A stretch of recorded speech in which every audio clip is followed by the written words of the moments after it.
just going to ask you a few questions about how you became a councillor. Was it always a dream of yours? And what was your motivation behind that? Yeah, so I wanted to be a councillor from, I guess, maybe I was like exploring politics, exploring campaigning. I knew I wanted to do it, but I didn't know when.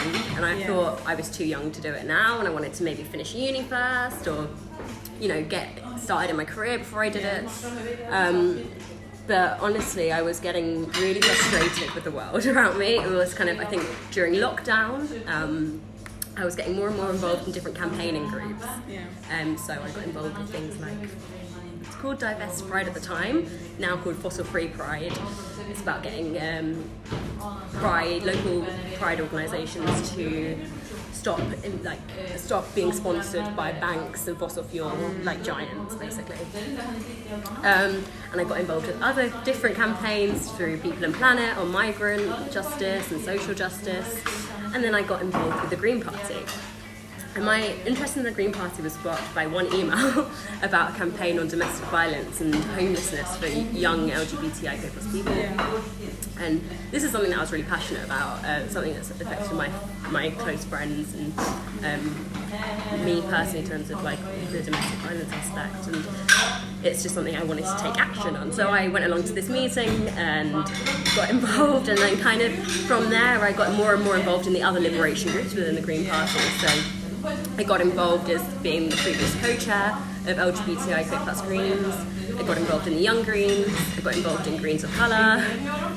So all of these liberation type groups that I was really passionate about, and that was what sparked my interest, I think.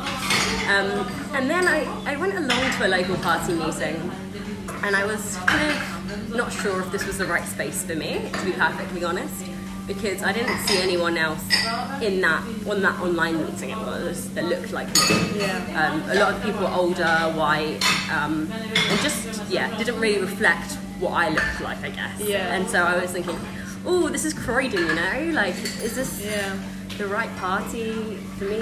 Those kind of questions were going through my head, and then I knew that it was the right party for me in terms of the policies, because no other party, I'd looked through all of the manifestos when I just was making the decision of what party should I join, and no other one resonated with me as much as the Green Party policy. And then I had a conversation with a local activist, a local member in the Green Party, his name's Peter Underwood. And I think I've heard of him. He is an awesome I came across him, and so we had this kind of honest conversation about standing to be a councillor. He was trying to encourage me to be a councillor. At first I was like, I'll take some time, I'll think about this. A few conversations later he convinced me, and I think that's reflective of kind of a lot of marginalised, I say it quite frequently, but a lot of marginalised groups or marginalised people often need that encouragement and support, I think, to be able to take that step into politics, and without it can be really, really daunting. So I was really grateful to have Peter there to answer my questions about what it's actually like, what would it actually involve. And so you were pretty new into politics and into the Green Party when you were sort of having these talks about becoming councillor, right? So so did it all come at the same time, you're getting involved, and then you're going to be a councillor, or was it like a more gradual process, or would you say you were right in it so without I think realizing? I definitely got straight involved into the liberation groups without even realising what I'd done.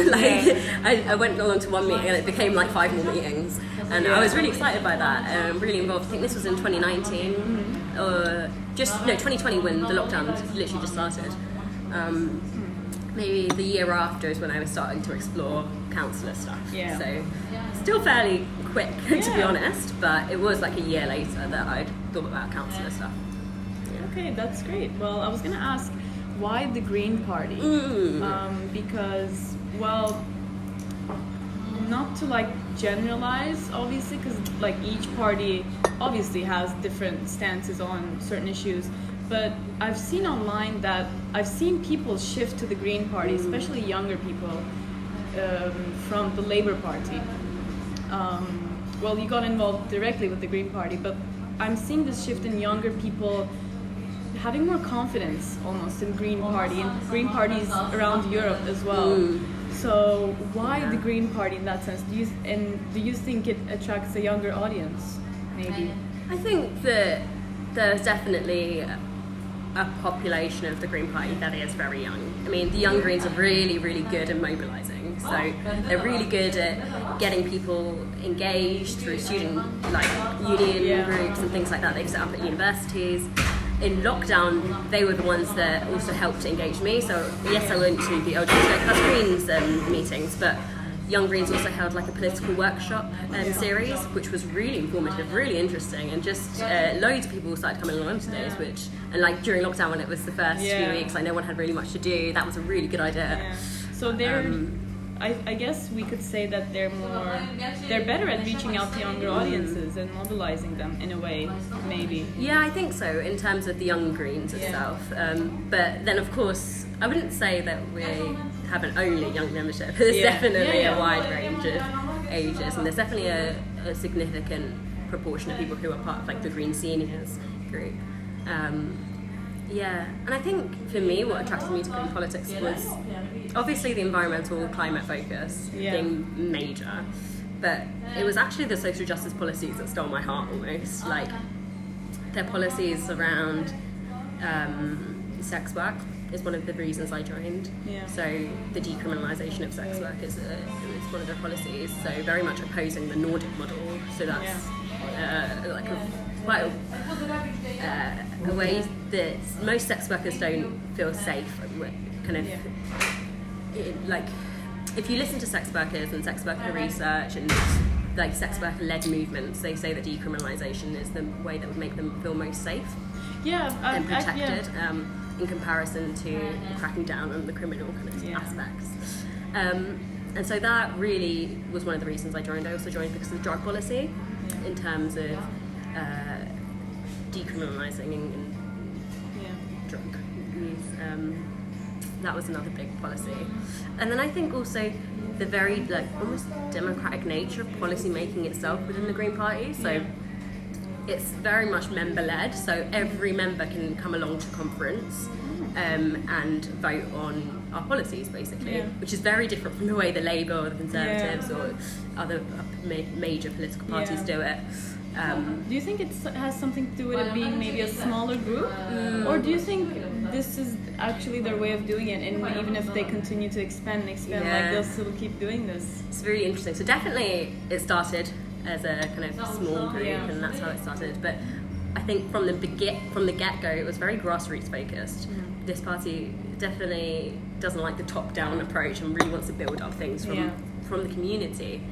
And that's what I love about it. I'm not sure, there's been discussions about potentially changing it because the party has grown significantly, and so it's maybe not the most effective way to be sitting at a conference creating policy in that way, but I think it's the most democratic way.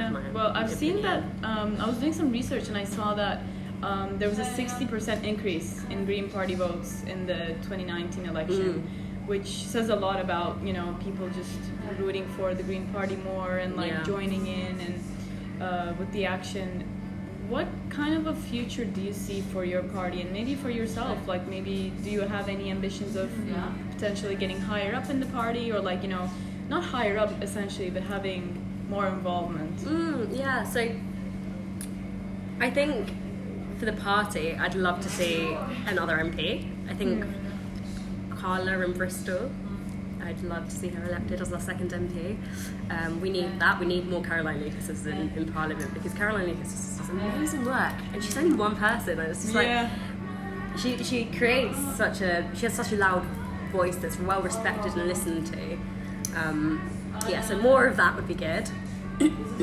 More councillors as well. We've got elections coming up in May, so hopefully we'll win some more councillor seats. I don't know if you've seen this graph, but there's a graph of like the councillor seats we've won, and it literally goes like this. So there's been a really big increase so you have in the last. 2 at the moment, or in Croydon we have 2. Yeah. But it's about 500 nationally, which is like comparing it to what we had in like 2011 and 2000s, like it's really gone up. More councillors I'd like to see. And then personally speaking, so I'm the Equalities and Diversity spokesperson for the party, and I enjoy having that role. I'd like to personally be able to dedicate some more time to that, so I think once graduating this year, that would be my focus. So I'm not necessarily looking for a new role. I just love to do this role really well. And similarly with being councillor, like I love being a councillor and I would love to dedicate even more of my time to it. So you would say that's your main focus right now? Yeah, I think right now that's my main focus. Maybe in the future, so we have like 2 executive bodies. We have Green Party Executive and then the Green Party Regional Council. Maybe I'll look at stepping up to stand for one of those roles on them, but I'm not sure yet. So kind of to get into what it's like being a young person in local government or in politics in general, just to list a couple of benefits of being a young person and also some of the downsides so I always say, like, if you want young people to be represented in politics, you need a young person. Like, it's all well and good, like, listening to young people or trying to get young people together in a forum and feeding back those ideas, but in reality, you just need more young people to be doing the job. And listening and reflecting back rather than older people taking on that responsibility and feeding it back. I've had some young people approach me and kind of say, this is really exciting, how do I get involved, how do I do this? And I think that's so fantastic. I've been able to go along to different talks where young people who are interested in politics have been able to listen to myself and some other speakers and kind of get some ideas of what it's actually like. And those opportunities are really, really great. But I still have this kind of like, how do I reach out to people who aren't going to come along to those events, Because you're only reaching a certain audience by attending those events, and I'd love to be able to reach further than that. And that's something I'm still learning and trying to get to grips with. Challenges, it can be really challenging. I think one thing is, like, for me, timing of things, like a lot of the time my friends will be out having fun, but I'll be like, gotta read these papers now. And so social life is definitely just a big thing that doesn't really happen that much, and on top of uni as well, so basically it's like honestly doing like 2 full-time jobs in my opinion, because the time you spend in class in uni, you spend the same amount of time outside of class, maybe working on your project, assignments, whatever. So for me, it actually is a full-time job or a full-time, commitment. So I'm assuming it's actually not easy to juggle those 2 things. No, absolutely. It can be really challenging. I've had to be perfectly honest, like defer a few assignments and things because I just haven't had the capacity or time, or also personally speaking, I have ADHD and depression, and so there's just multiple factors that just affect the way I'm approaching life, I guess. And so it's definitely have to prioritize things. Sometimes some things have to come first and you have to think, I can't actually do everything I want to do. Exactly.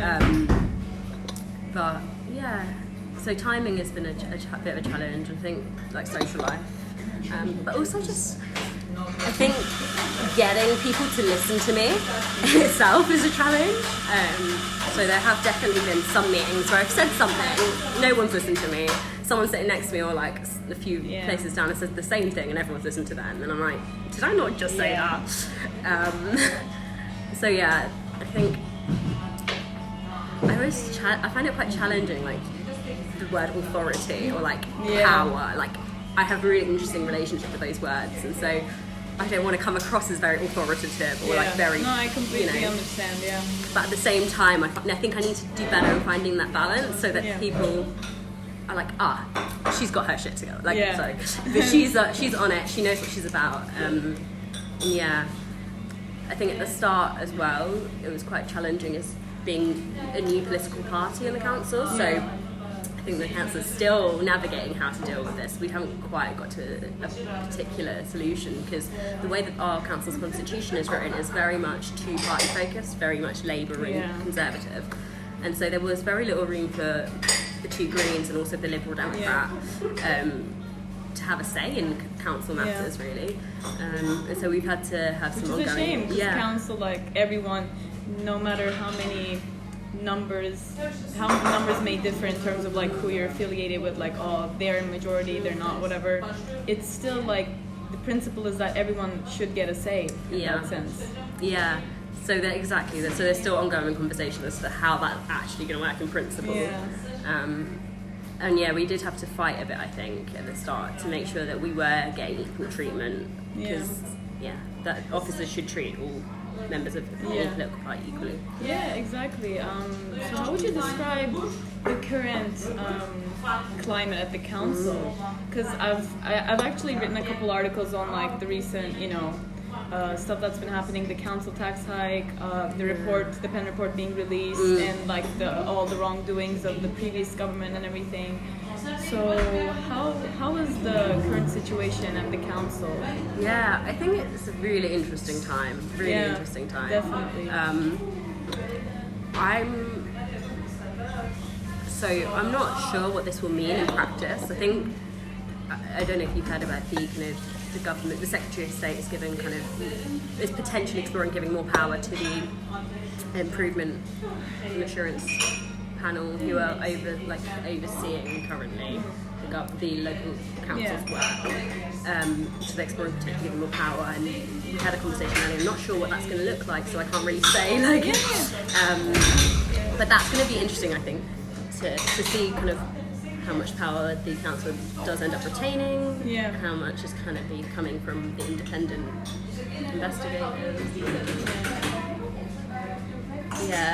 So any current stuff you're working on in the council, like maybe personally or like as a party, like stuff you're trying to put out in the council, or you're like the stuff you want to contribute?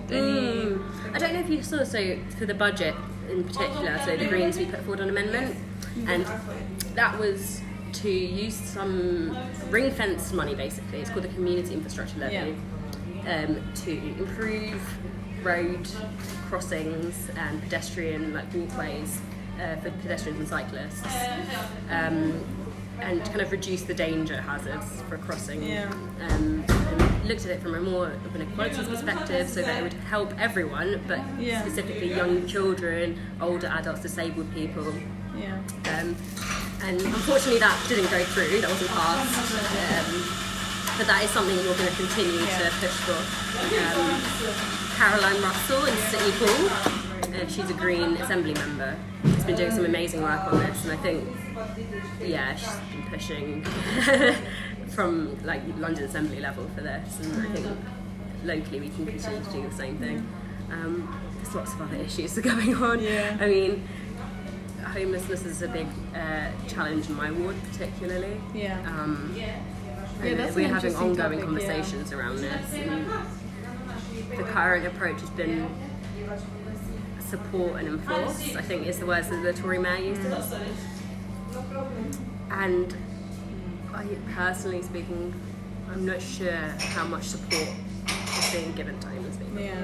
There's definitely some recurring incidents that have occurred, and it seems that there's not been a solution necessarily. But I think we're having ongoing conversations around it, and it is just a massive topic to try and solve. So this will definitely take time and a lot of effort and energy, but it's something I'm quite passionate about. Similarly, the violence in the town centre has gone up so much. Definitely. I've written several articles about that, especially the events that took place over the weekend and on Monday. And then the Monday again. Just consecutively, it was very scary. I mean, I don't live around here, but I've always wondered if that happened in my neighborhood. I live right up in Lewisham. Well, Lewisham isn't exactly the best when you look at the stats, but I mean, I don't experience it as much where I live. So what do you think? How does it feel for people living here? I think people are naturally quite scared and fearful, and I think there needs to be a more holistic approach. I mean, their current approach seems to me to be they'll wait for something to happen and then issue a dispersal notice. Exactly. And yes, they're proactively trying to stop these incidences from happening, but I'm not sure how much, No, I because it completely seems agree, like we've had ongoing conversations about this, and it seems like they're monitoring specific areas, but then the incidents still occur, and then they issue a dispersal notice for about 24 hours, and then the problem happens again, and it's not like.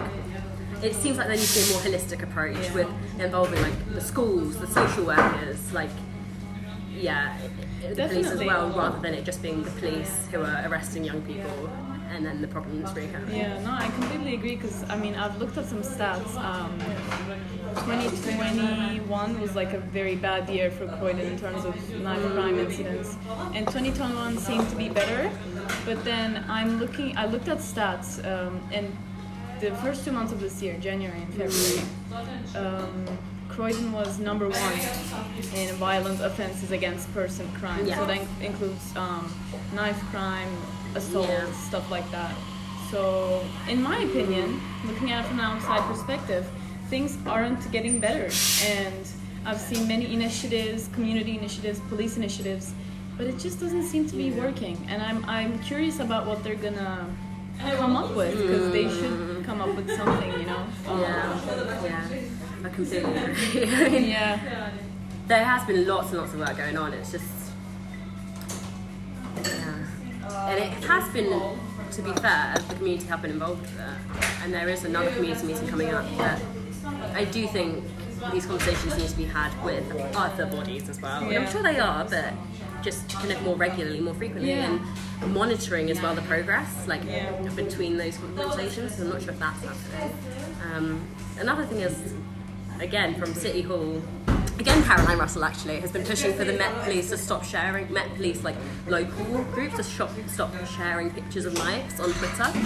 There's been some research around that, and it suggests that if you stop sharing these images of knife crime, then people feel better, feel safer. Yeah, so maybe puts the idea of it in people's heads, maybe like seeing it online. Yeah. Just sparks something in, And so I think it's 2021, Croydon's MPS with Metropolitan Police Service Twitter shared 60 images of knives. And so that's another issue that I'm trying to be like, stop doing this, that's not helpful. Yeah, definitely. Let me see another question I have. Well, it's gonna go back to being the young person, a young person in politics. An argument I hear a lot by older people in politics is that their position is important, and I feel like they feel that their position is important, and they maybe internally like have some sort of fear that their place is going to be taken over by more like younger people because it maybe challenges their thoughts and values. And the argument they put out, usually from a couple of examples that I've heard from, is they have more experience and more knowledge of things, so young people just sit down and listen to them instead of trying to take over their seats. So what do you think about that? I think that argument? That's absolutely ridiculous, to be honest. Like, I think, yes, I obviously have lots more to learn, but so do they. Everyone has lots more to learn from life. Everyone needs to be learning throughout their life, is my view. And young people have so much to offer, so much knowledge, so much lived experience of different things, because time is different now than it was when these people were growing up, and so experiences are different currently to previously.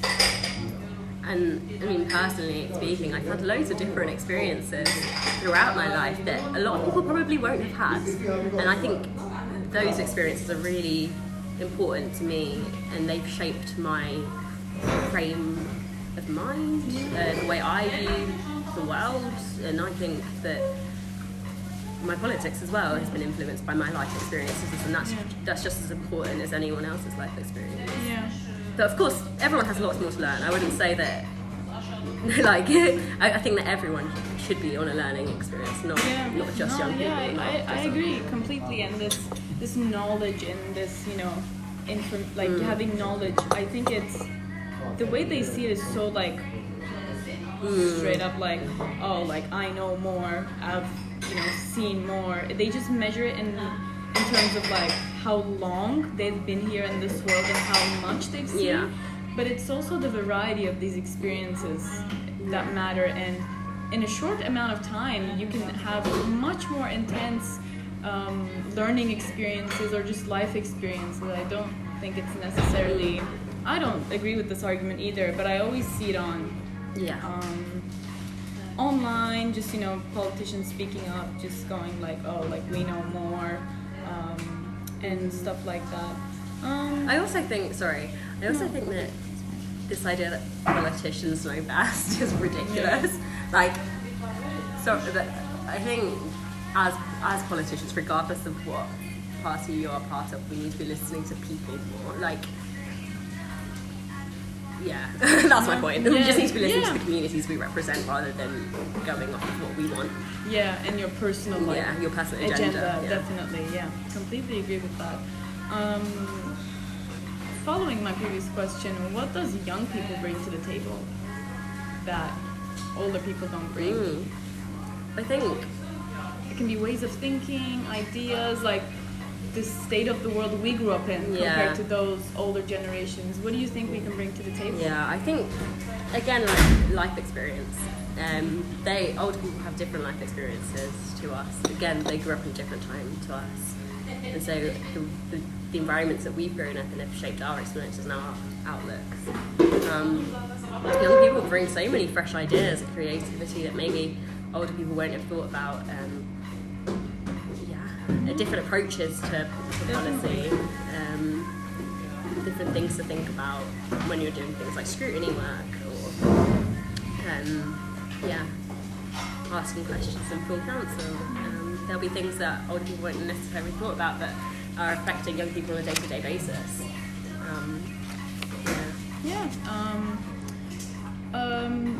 To ask you a more general question about the current day politics in the UK, do you think the amount of roles occupied by women or minority groups or these marginalized groups is enough? Like, are enough roles being occupied by those people in the current day government now? Or do you think, no, we have so much way to go? I think we have so much more to go. I don't know if you've heard of the campaign, organisation, 50-50 Parliament or Elect Her. They're doing really good work in terms of getting more women to stand in politics. I think that's really, really important. But currently there's no organisation that's encouraging non-binary people or trans people specifically to stand. And I thought I had first got involved with Elect Her when it was called the Parliament Project. And I found that really inspiring, really informative, really helped me understand what I wanted to get from politics, I guess, and gave me some more confidence. But since they're rebranding and becoming Elect Her, definitely I wouldn't go back to them, if that makes sense. Like, as a non-binary person, I feel very weird doing that. And so there's not really a space for people like me to go through peer programs like that. I think there needs to be more of that. I'm not saying Elect Her is not doing a great job, they're doing amazing work, like awesome work, and definitely continue doing it, but we do need space for other marginalised groups. More people of colour need to be elected, more disabled people need elected. I think more people from all protected characteristics honestly need to be represented in Parliament. And even if we look at the current cabinet, yes, they have a great number of people of colour, but they are people of colour that come with great amount of privilege, great amount of wealth and money, which doesn't necessarily reflect the experiences of the average person of colour, if you can say average person of colour, you know. But it's not a diversified experience of, because, you know, people of color, they can come from very different backgrounds, so it doesn't actually represent the whole group that we consider as people of color, maybe just a little part of it that's more privileged, definitely. I mean, those who are in the cabinet currently have a great amount of wealth compared to the average.